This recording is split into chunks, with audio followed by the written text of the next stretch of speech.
뽐무님께서 올려주신 종목 살펴봅니다. SK바이오팜 진단할게요. 매수가 122,200원이네요. 비중은 10%고요. 분석 부탁드립니다. 라는 질문 남겨주셨는데 이번에도 매수가가 너무 높은 종목이 지금 왔습니다. 오늘의 종가는 72,200원이고요.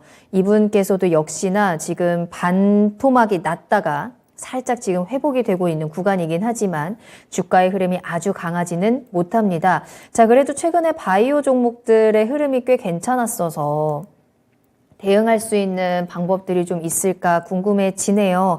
매수가가 워낙 높다라는 게 살짝 걱정이 되긴 하는데 SK바이오팜은 조금 잘 탈출할 수 있는 방법이 있을까요? 어때요? 요거는 제가 이거를 좀 보여드릴게요. 그러니까 SK바이오팜은 혁신신약 업체예요. 세노바메이트라고 이미 지금 이걸 통해서 매출이 발생이 되고 있는 건데 이 기업은 이거에 대한 어떤 성장성보다 바이오 제약은 뭐가 중요하냐면 분위기 몰이가 중요해요. 그러니까 예를 들면 배터리 같은 경우는 캐파 증설을 얼마만큼 적극적으로 하느냐, 빨리 하느냐가 중요하고요. 그 다음에 반도체 가운데서 메모리 반도체 같은 경우에는 가격이 중요합니다. 치킨 게임이 끝나기 때문에. 네. 그 다음에 파운드리 같은 비메모리 관련된 업체나 테스트하는 업체들 있잖아요. 소부장 업체들 가운데 이런 업체들은 수량이 중요합니다. 경기가 불황이어도 주문 들어오는 이 양이 얼마만큼 많느냐에 따라서 이것도 좀 디테일이 나눠지는 거고 그 다음에 바이오 제약 같은 경우에는 사실상 이제 흑자내는 기업의 부류가 있고 위탁 생산하는 업체들이나 아니면은 뭐 처방의약품 관련된 이런 업체들, 이런 건 좀 소수고 대부분이 적자에 허덕이는 기업들이 많아요. 적자에 허덕이는 기업들의 특징은 꿈을 사고 파는 겁니다. 신약 개발. 미래의 가치.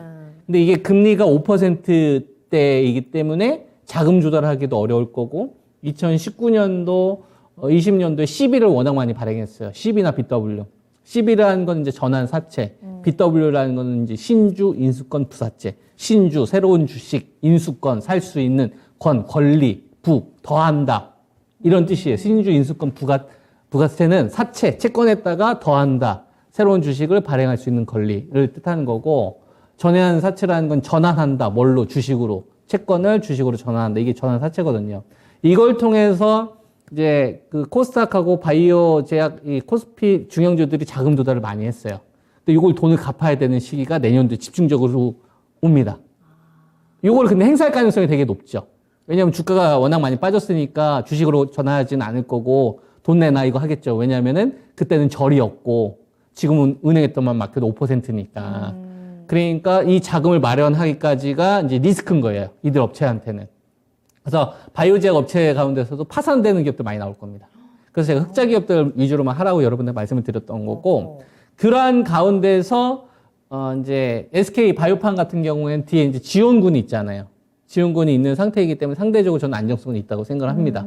근데 제 눈에 들어오는 건 뭐냐면 이러한 마이너스적인 요인들이 있다 보면 투자 심리가 위축되겠어요? 안 위축되겠어요? 위축되겠죠. 그리고 이 시간이 길어져서 한 2년이 됐어요. 그럼 이 주식 들고 싶을까요? 아니요.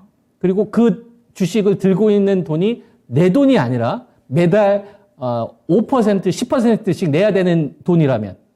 너무 부담스럽죠. 그죠? 그리고 내가 은행에서 주식이 아니라 예를 들어서 부동산까지 빌렸어요. 그럼 매달 한 100만 원 이자 냈던 사람이 이제 한 뭐 200만 원 내야 되는 상황으로 바뀌었지 않습니까?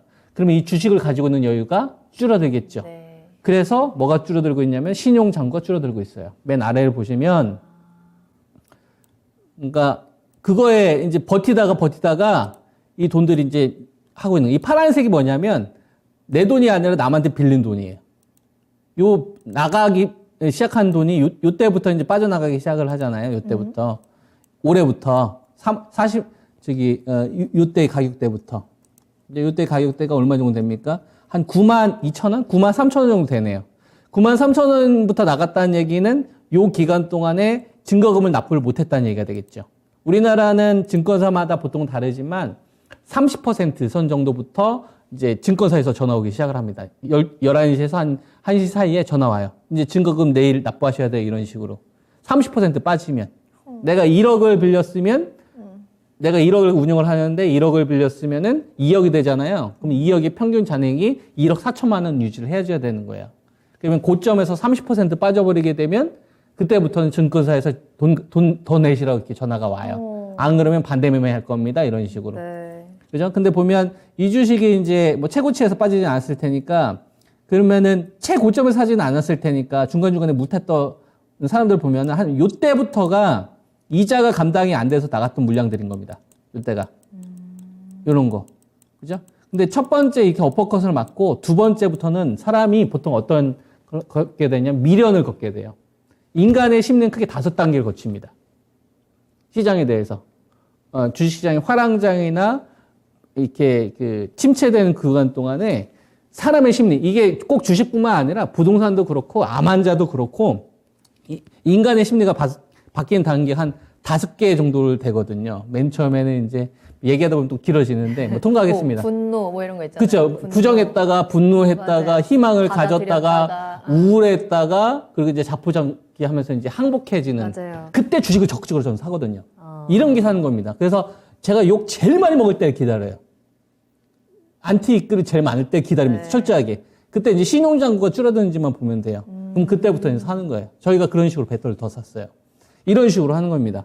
그러면 SK 바이오팜 같은 경우는 올해 작년도 2021년도 2월 달에서 3월 달 있잖아요. 네. 요 기간 동안에 한 번 터졌기 때문에 그 다음에 이제 여기에 또 다시 붙은 겁니다. 미련 가졌던 사람들이.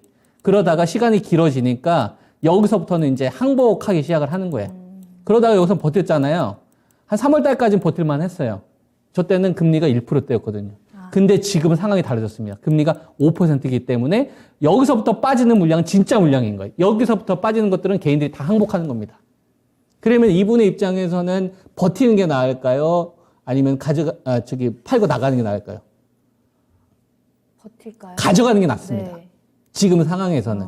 지금은 개인 투자가들이 항복하고 있는 구간이잖아요. 네. 항복하는 구간이니까 저 돈이 만약에 빚진 돈만 아니시라면 가져가 보셔라. 개인들 물량이 지금 2년 동안 있었던 게 털리고 있는 구간에서 상황 자체가 엄청나게 좋아지는 건 아니지만 더 이상 나빠지는 구간은 아니니까 저 정도 물량을 가지고서 조금 더 비싸게 팔 수 있는 자리를 한번 기다려 보셔라가 제가 의견 드리는 겁니다. 네. 한 종목 설명을 좀 많이 해드렸는데 네. 이게 시청자분들 본인들 종목이 이 종목이 아니라고 하더라도 여러분들이 가지고 있는 종목을 제가 지금 설명드린 걸 잘 한번 참고해서 한번 활용해보세요. 진짜 도움이 됩니다. 진짜 도움이 돼요. 그냥 되는 게 아니라 진짜 여러분들 밤새서 공부하는 것보다 인간의 심리 이거 조금 공부해서 하시는 게 100배, 1000배 더 주식 투자 결과 좋게 나오는데 도움이 되고요. 신용장구 털리고 있는지 안 털리고 있는지만 보세요. 그게 진짜 도움 많이 되고 그리고 그 기업이 바텀이 형성되고 있는 상황이냐 아니냐 정도만. 그 정도만 하더라도 여러분들이 훨씬 더 나은 성과를 만들 수 있습니다. 네, 좋습니다. 자, SK 바이오팜 지금 정말 오랫동안 버틸 만큼 버티셨고요. 부담되지 않는 선에서 조금 더 기다려보자라고 조언을 드렸어요. 참고해 보시기 바랍니다.